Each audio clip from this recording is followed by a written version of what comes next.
What's going on, guys? Welcome back to another brand new video. It's me, Jay Trades, and today I'm gonna go over day 3 or episode 3 of my Tradeify Road to Payout series on 550k accounts copied. And again, to preface this video, I'm gonna be including day April 1st and April 2nd. I believe my Tradeify accounts was traded on April 2nd, and these trades on April 1st were on my personal and on Top Step, which I made a video regarding my payout request I paid out or requested on April 2nd on Top Step anyway. But yeah, so it doesn't really matter which trades were for which firm. You guys get the point or the gist of today's video. And let me find a screenshot real quick from my Tradeify dashboard that I had saved. Okay, cool. So here is my dashboard currently, okay, on Tradeify. As you can see, day 3, okay, of trading on them. The consistency rule, I'm not there yet. Again, once I hit about 3.5k is what I calculated, I'll be able to meet the consistency rule. I'm gonna try to aim for 4k on all 5 accounts here, so I have a nice buffer after payout. But again, not gonna try to force trades or anything like that, right? We'll see what my P&L is by the end of day 5, which is when I can request these payouts on all 5 Tradeify accounts. So yeah, just some proof before we get into today's video, going over my Top Step that I already requested payouts on and day 3 of my Tradeify accounts.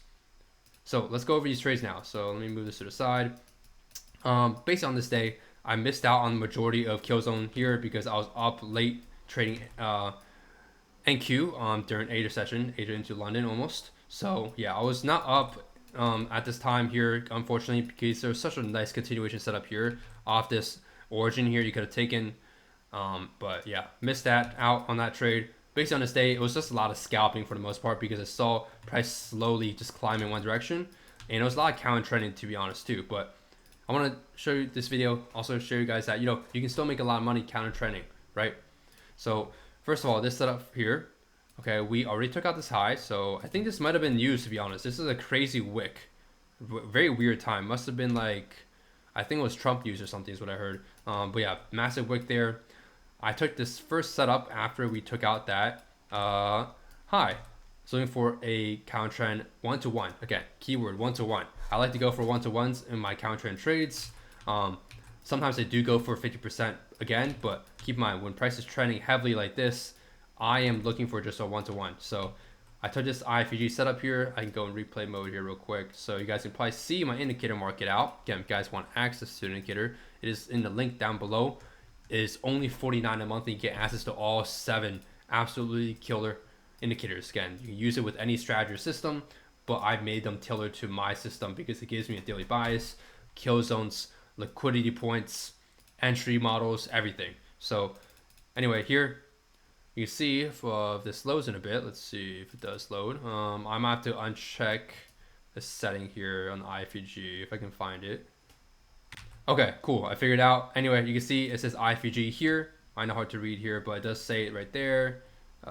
It's just hiding behind the candles. So we can move it to the front. I don't think it does anything there. Actually, it did. Okay, never mind. So yeah, there's IFG text there, and that's when I enter my trade. Well, once the IFG text appears. So I entered here, and candle or stop loss is covering basically the high of that bearish candle. A little bit above the IFG is what I found works best in my backtesting. You don't want it to be exactly at the IFG. You get stopped out more often than not. You got to give some breathing room. My target was just a 1-to-1, and there's a PY here, as you can see, right? There's a PY right here that's unmitigated because of this gap that my indicator drew out. So I was targeting that, and it was a perfect target for 1-to-1. It literally hit TP within 2 candles, less than 2 minutes. And then as soon as I TP there, I immediately entered or market ordered here to try to take this basically stop hunter into a PY, stop hunter low made a new high into its PY to go for a next high internally. Unfortunately, obviously I actually got stopped out instantly. If you go in the seconds, let's see, yeah, instantly stopped out here. Unfortunate because it did play out, as you can see. So can't do much there. Like, you can't really complain either. That's just how price is. Price decided to, take out this next internal low. Sometimes, like I said, price will take out multiple internal lows. When it trends heavy, it will also manipulate like that. It is what it is. I can't do anything there. It's out of my control. So that is what happened there. My next setup here, I believe, was another counter trend trade. Once we take out this high, let's see, where did the price go? Once we take out this high, kept making newer highs, and I was waiting for my next setup here. We have another IFG inversion using my indicator, and so I just took it right here. Again, stop loss above the bearish candle there, above the IFG, and I just went for a one-to-one our target, just because here there's nothing else I could really see I could target. Maybe this internal low here, but there was a PY that got hit here, so I was very cautious about this trade, to be honest, and I just went for a one-to-one. I'm not gonna go for a 1 to 0.5 trade. Okay, so I went for a one-to-one, and ultimately it did hit TP for one-to-one, and then this low made it this new high. So now we have a new stop hunter setup. So I'm basically taking this internal low as my liquidity sweep. And so once we take out this low, again, I have my limit order set at that low, and I'm basically covering this low here as my stop loss. And it got a 2.66 trade, our trade. And yeah, we had SMT as well with ES there that I marked out. And you can see, yeah, that trade played out there for 2.6R continuation setup. You can see how the continuation setups obviously much bigger targets and obviously more RR, right? These are ideal trades you want to take. That doesn't mean you can't take counter trend trades though. Sometimes even your continuation trades with the trend, you will get wicked out. And that's just part of price and movement, and that's part of liquidity. You can't be perfect. Last trade I took here was basically an impulse model. We had a very big impulsive move here, and the range is not huge, so that's fine with me.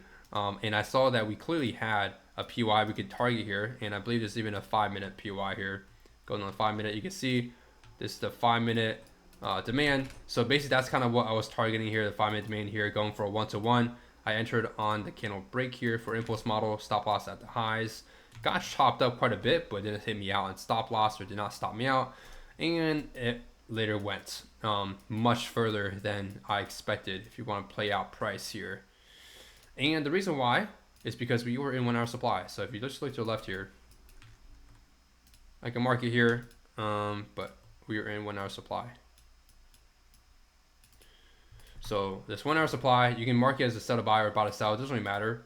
The fact that we are in 1 hour supply and we manipulated once, twice, right? We manipulated a few times in the 1 hour supply, and we finally get the massive move. It's pretty rare that whenever we hit a high time frame zone that you will instantly get the move off the first entry model. Usually we might get 1 or 2 manipulation moves. So you could have anticipated this for sure and put your bets on this, but like I said, it did go absolutely insane. I missed out on a ton of money here, but I'm not complaining. I think this, how much did I make here on this day? It was 1, 2, 3, 4, 5, about 4 RR on this day.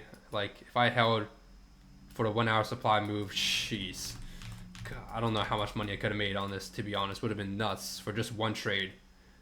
But yeah, that was on this day, and now I'm gonna go over to the next day or next trading session. Let me just leave replay mode here. Probably be much easier. Okay, so this next day technically is not the next day. Well, it is the next trading day, but after Asia opened, so it was considered towards the next active trading day. And I made some not the best decisions. Okay, obviously not too happy with my trading progress or performance here on this day. I was taking counter trend trades, even though I was going for 1-to-1 like how I did the other day. We're trending much heavier. You see how we trended here versus here? We're trending much heavier here in one direction. So it was not a good idea to be taking these scalps. But I tried basically taking these scalps. I took a loss here going for a 1-to-1. Never went even close to 1-to-1, to be honest. Maybe like 1 to 0.5. Second trade, I was trying to go for this 5-minute supply zone up here.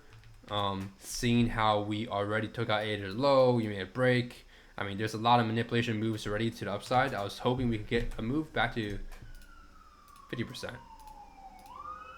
So yeah, that was where my draw was initially. I was initially trying to basically catch this trade to the upside to then catch a move to the downside. And yeah, it failed pretty quickly. You can read all my notes here if you want. But yeah, I knew they were low probability. So yeah, there was more setups you could have taken. This one I actually missed out on a continuation move here. Continuation setup. And but at least I was able to cash for this. I think that's all my trades. Yeah, that was all my trades and my Tradeify funded accounts and my Top Step account. But yeah, you can see.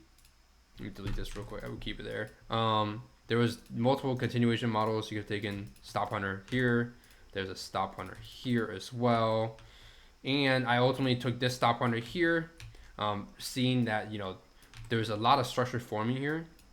So when you see a lot of structure continuously go in one direction, you kind of start avoiding PYs that are very far away because they're not really relevant to price anymore. It's very unlikely for price to go for them. Just kind of like the example where I showed, I think it was on this day here, when price is moving slow and it's staying in one certain area, that means value is found in that area between buyers and sellers. To put it simply, just to put it simply. And so that means PYs that are very far away are very, very unlikely to go, especially if we're trending heavily, right? It's very unlikely for price to have all enough fuel to even go that far up. So price likes to stay where it finds a lot of value in, where most people are buying and selling. And so took a stop runner here. If you go on the 5 minute, this probably looks like a more clear 5 minute kind of stop runner setup. You can see this high on the 5 minute made this low, and then I'm basically looking for a liquidity sweep. That's what it is. This is a liquidity sweep, internal liquidity sweep, whatever you want to call it on the 5 minute.